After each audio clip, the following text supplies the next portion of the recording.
Do you ever look around and feel like something just isn't fair? Maybe you've worked hard your whole life. You've saved, studied, followed the rules. But still, you see others, people you've never even heard of, making more money in a single day than you might make in a lifetime.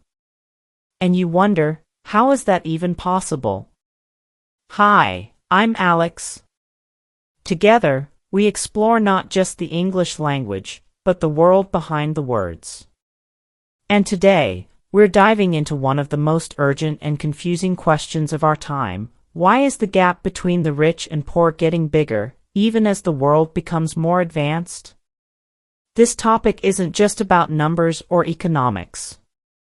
It's about people. It's about you and me. It's about understanding the systems we live in, the choices we make, and the voices we listen to.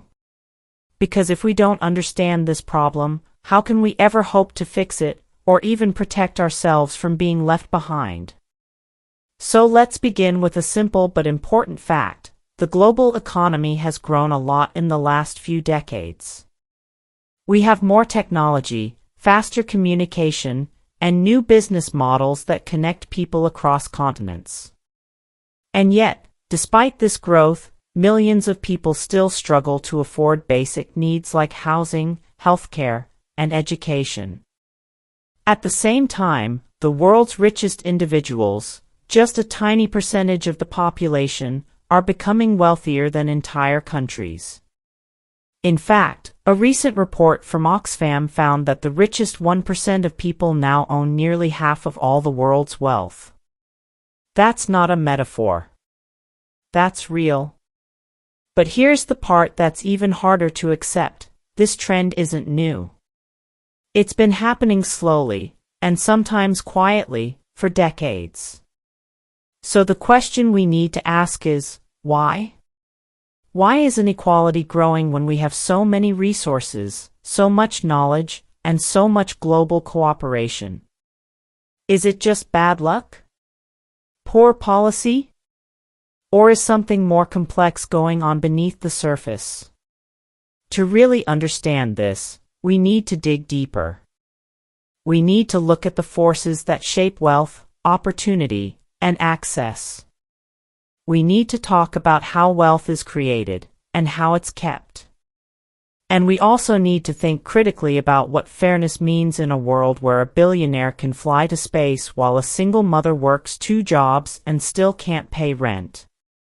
If this feels overwhelming, that's okay. That's why we're here, together. To learn, reflect, and grow.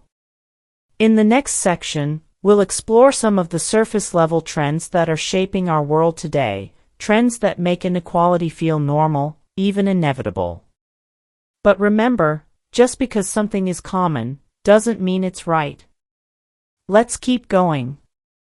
Have you ever looked at a smartphone and thought about what it truly represents? It's not just a tool, it's a symbol. A symbol of progress, connection, and modern life. And yet, in the same world where a phone can recognize your face and translate languages instantly, children still die from hunger. Families still live without clean water. And millions of workers still earn wages so low they can't afford to rest.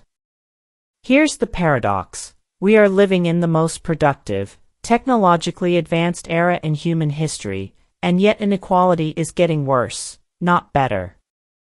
How can that be? Think about it. We can grow more food than ever before. We have machines that do in seconds what used to take days. We've connected the globe through trade, transportation, and the internet. In theory, this should be a golden age. So why do so many people feel like they're falling behind? Let's look at just one example. In the last 2 decades, global GDP, gross domestic product, a measure of economic activity, has more than doubled. That's massive growth. But if you ask most people, do you feel twice as wealthy as you did 20 years ago? The answer is usually no. In fact, in many places, wages have barely kept up with the cost of living. In the U.S., for instance, worker productivity has increased dramatically since the 1970s. But average wages? They've stayed almost flat.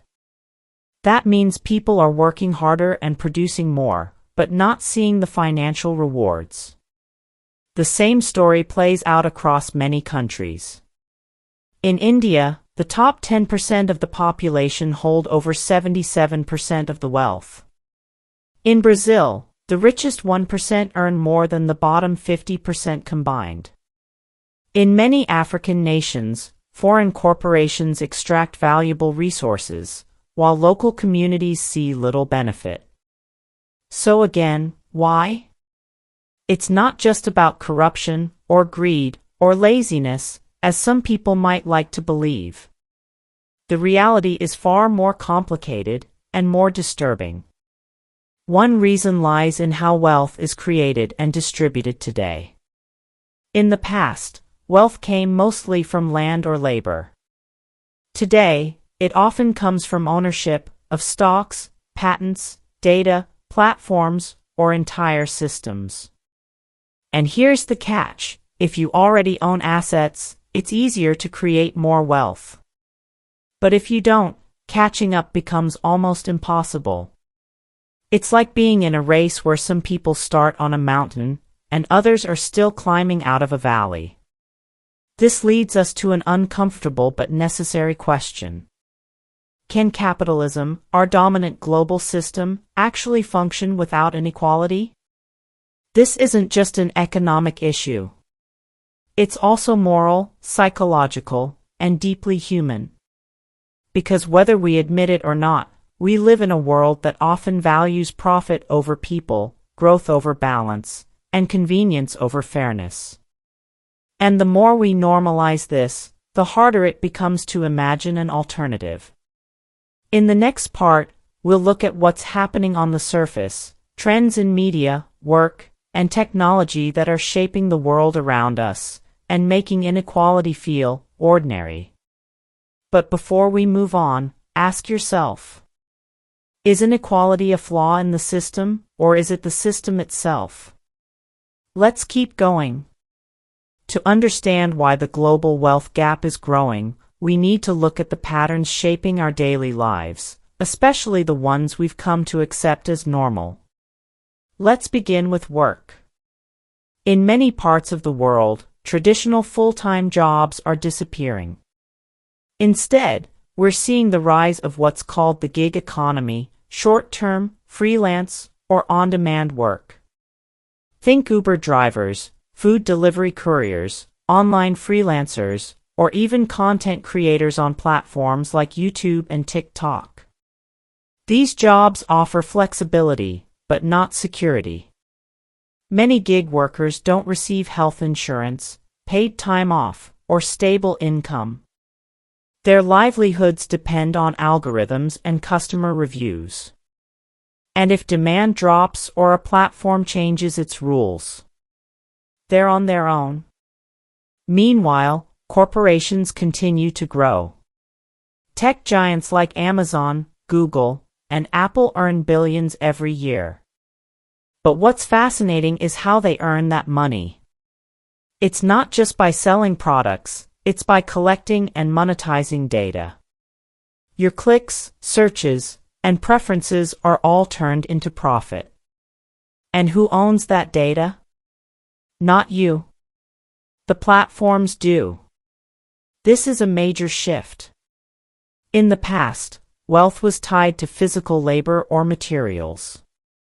Today, it's often tied to information and the ability to control systems that generate it. And here's where the imbalance grows deeper. Because once a company becomes powerful enough, it doesn't just make money, it starts to shape the rules of the game. Let's take social media as an example. A few platforms control what billions of people see every day. They decide which voices get amplified, which get silenced, and what kinds of content make money. That means cultural influence and economic opportunity, are no longer evenly distributed. They're filtered through invisible algorithms. Even in sectors like housing or education, patterns are changing. In major cities around the world, housing prices have skyrocketed, not because there aren't enough homes, but because real estate has become a tool for investment, not living. Wealthy individuals and companies buy multiple properties, driving prices up. Ordinary people are left renting, often spending more than half their income just to have a roof over their heads. And in education? The best schools and universities often require enormous tuition fees. That means the best opportunities go to those who can afford them, not necessarily to those with the most potential. All of this adds up to a disturbing trend. The system is rewarding those who already have wealth, while making it harder for others to catch up. And yet, most of us don't question it. Why? One reason is the media. News outlets, entertainment platforms, and advertising constantly show us stories of personal success, rags to riches, self-made millionaires, and if you work hard, you'll succeed. These stories are powerful. They give us hope. But they also hide a larger truth. Most wealth today is inherited, not earned. In fact, almost 70% of global private wealth is passed down from previous generations. That means if you're born into poverty, no matter how hard you work, your chances of becoming wealthy are extremely low. Still, the myth of the self-made individual persists. It's comforting. It tells us we're in control. But is it really true? Now, let's pause and think. When you see a billionaire on the cover of a magazine, do you feel inspired or distracted from the real issue? That's the power of surface trends. They shape how we see success, fairness, and even ourselves. In the next part, we'll go one level deeper. We'll explore the hidden forces, economic structures, global policies, and digital power that keep this inequality in place. But before we go there, take a moment to ask yourself, do you think our society is fair, or just good at pretending to be? Let's keep exploring together. To truly understand why the wealth gap is growing, we need to look beneath the surface and examine the hidden forces shaping our world. These forces are often complex and not easy to see, but they control much of what happens around us. One of the most powerful forces is the role of global financial systems. Banks, investment firms, and multinational corporations move trillions of dollars every day across countries. They decide where money flows, which industries get funding, and which governments get loans. This power gives them influence over entire economies. A good example is the role of international financial institutions like the International Monetary Fund, IMF, and the World Bank. These organizations offer financial aid to countries in need, but with conditions attached. These conditions often require countries to reduce public spending, privatize essential services, or open markets to foreign investors. While these policies might increase economic growth in some cases, they can also increase poverty and inequality. Another hidden force is tax policies. In many wealthy countries, large corporations and rich individuals use legal methods called tax avoidance or even illegal methods known as tax evasion to reduce their taxes. They often move profits to countries with very low or no taxes, known as tax havens. This means that while average citizens pay taxes on their full income, some of the richest people pay very little. For example, the Panama Papers leak in 2016 revealed how thousands of wealthy individuals and companies hide billions of dollars in offshore accounts to avoid taxes. This is money that could have been used for public services like healthcare, education, and infrastructure. The growth of automation and artificial intelligence is another important factor. Many jobs, especially in manufacturing and services, are being replaced by machines and software. While automation increases productivity and reduces costs for companies, it also displaces millions of workers. Unfortunately, the profits from automation usually go to the owners of machines and technology, not to the displaced workers.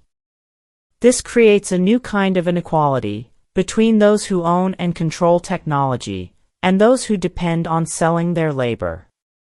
We must also consider political influence. In many countries, wealthy individuals and corporations use their resources to influence political decisions through lobbying, campaign donations, and even direct control over media. This influence can shape laws and regulations in ways that protect their interests, sometimes at the expense of the general public. For instance, policies that would raise the minimum wage or strengthen workers' rights often face strong opposition from powerful business groups. This keeps wages low and wealth concentrated at the top.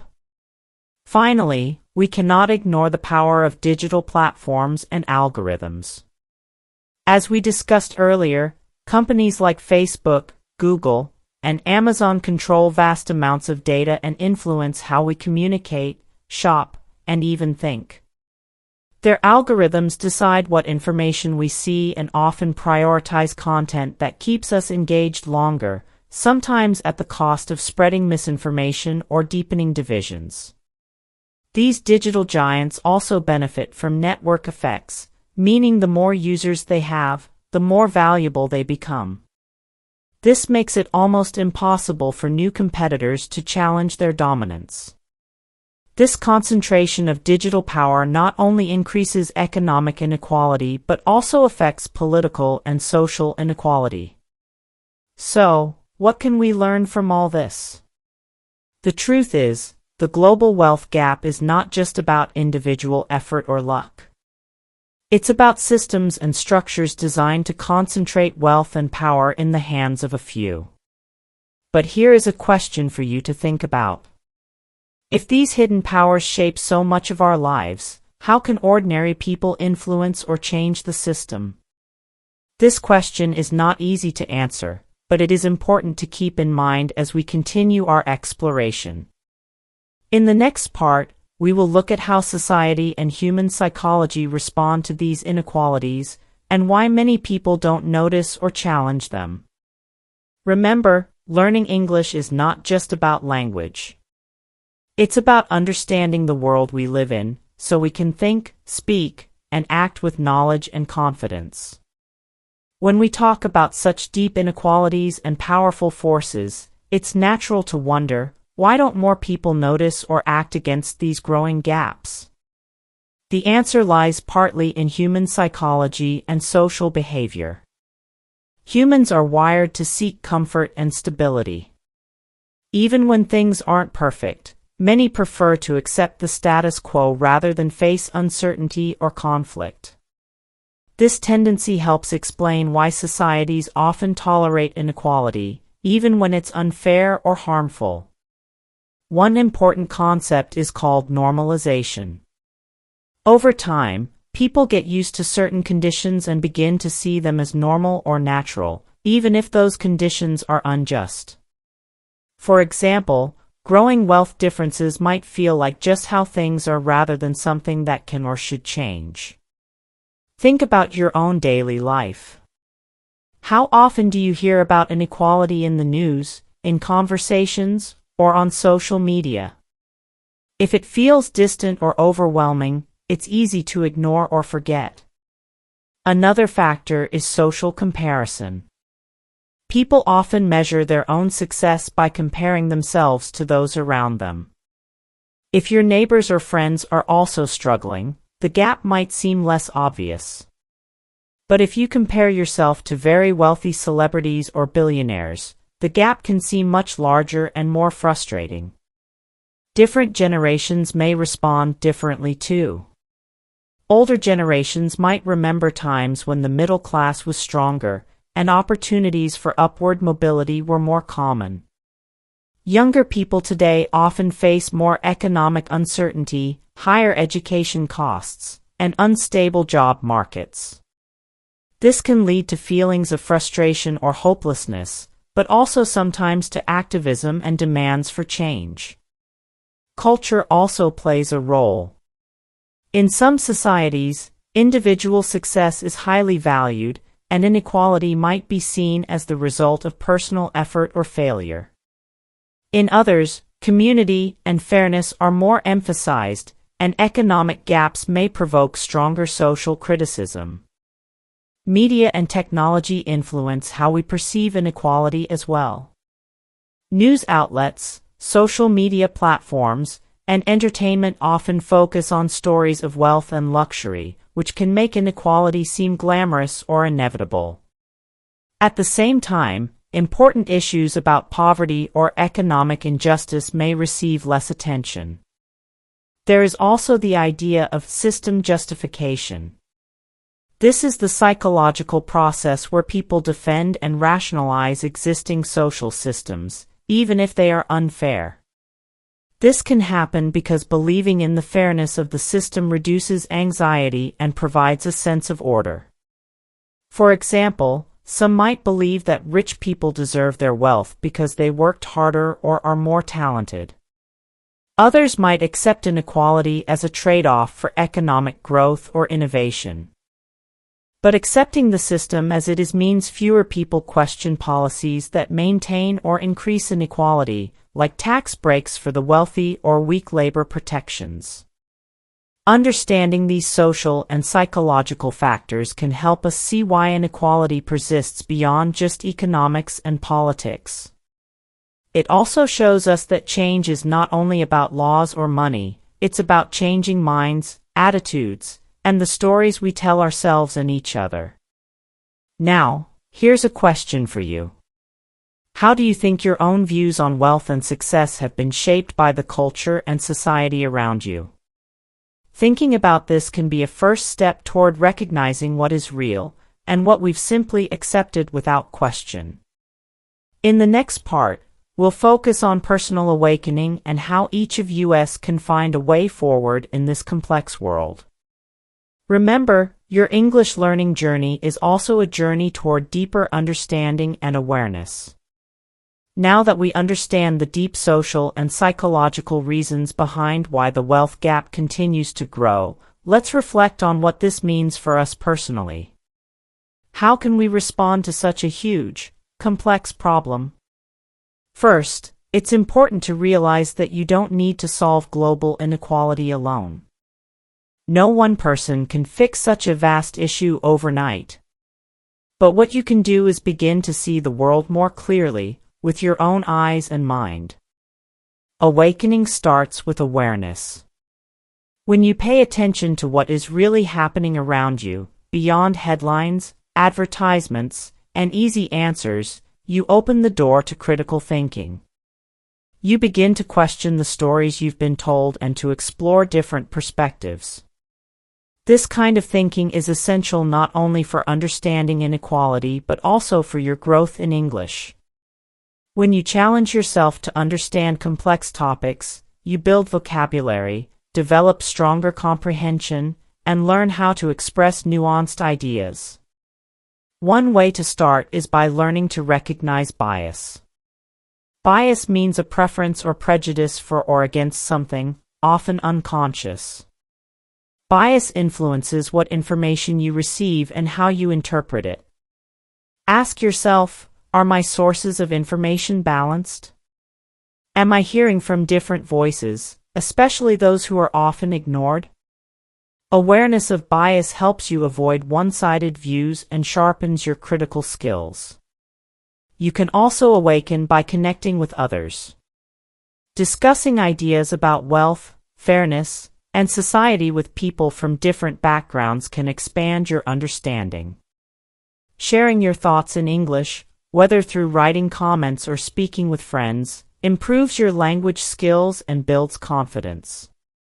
Sometimes, awakening leads to action. This doesn't always mean protests or big campaigns.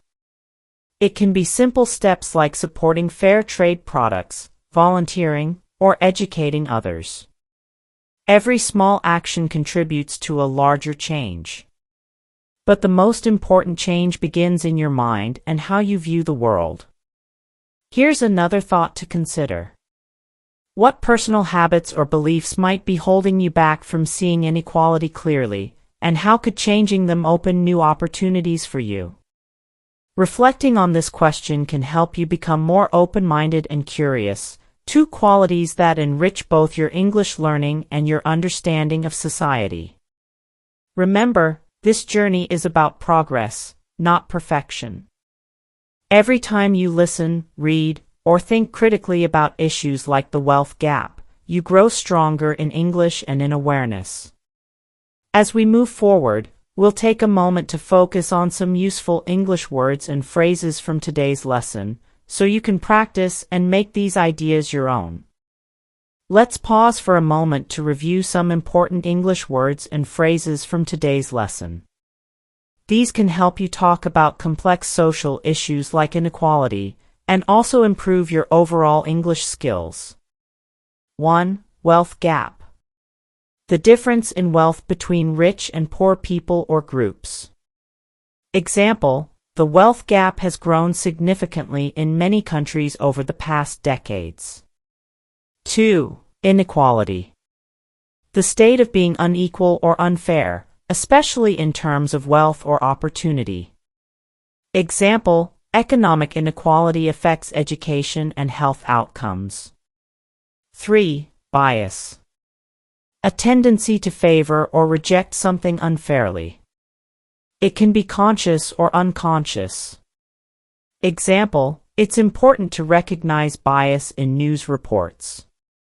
4. Critical thinking. The ability to analyze information carefully and make reasoned judgments. Example: critical thinking helps you understand different sides of an argument. 5. Perspective. A way of looking at something, a point of view. Example: hearing people's perspectives can broaden your understanding. 6. Fair trade. A system that supports fair wages and conditions for producers, especially in developing countries. Example: many people choose to buy fair trade coffee to support farmers. 7. Awareness. Knowledge or understanding of a situation or fact. Example: awareness of social problems is the first step toward change. 8. Prejudice. An unfair opinion not based on reason or experience. Example: prejudice can cause discrimination in the workplace. 9. Nuanced. Having subtle differences or distinctions. Example: the issue is more nuanced than it seems at first. 10. Social mobility. The ability to move between social or economic classes. Example: lack of education limits social mobility for many people. Now, some useful collocations, words that often go together. Grow the wealth gap. Address inequality. Recognize bias. Encourage critical thinking. Raise awareness. Take action. Broaden your perspective. Try using these words and phrases in your writing or conversations. For example, you could write a short paragraph about what you think causes inequality, or discuss it with a friend. Finally, here are 2 useful grammar structures to express opinions and give reasons, which you can use when discussing this topic. I believe that, plus reason. Example: I believe that education is key to reducing inequality. One reason is that. Example: one reason is that wealth is often inherited rather than earned. Practicing these vocabulary words and structures will help you explain complex ideas more clearly and confidently. As we come to the end of our exploration, it's important to pause and reflect on what this growing global wealth gap means, not just for societies, but for each of us as individuals. Inequality isn't just about numbers or statistics, it's about real people's lives, hopes, and futures. Think about this: how much of what we accept as normal in our daily lives is shaped by economic differences we barely notice? And what happens if these differences continue to widen unchecked? These are big questions without easy answers, but they invite us to think deeply and critically. What role do you think governments, corporations, and ordinary citizens should play in closing the wealth gap? And how can education, including learning languages like English, empower us to understand and act on these issues? I'd love to hear your thoughts in the comments below. While the problem of inequality may seem overwhelming, your awareness and curiosity are powerful first steps. By questioning the world around us, seeking diverse perspectives, and sharing what we learn, we contribute to change, even if it's small at first. Remember, learning English is not only about mastering a language. It's also about unlocking access to information, ideas, and conversations that can broaden your understanding of important global issues. This knowledge helps you become an active participant in today's world. Before you go, here are some things to keep in mind. Stay curious and never stop asking questions. Practice expressing your ideas clearly and respectfully. Use your English skills to connect with others from different backgrounds. And most importantly, believe that your voice matters. Thank you for joining me on this journey through the complex topic of the global wealth gap. Please share your thoughts, like this video if you found it helpful, and subscribe for more lessons that help you learn English and explore the world. See you soon. And remember, learning English is also learning to see the world with open eyes and an open heart.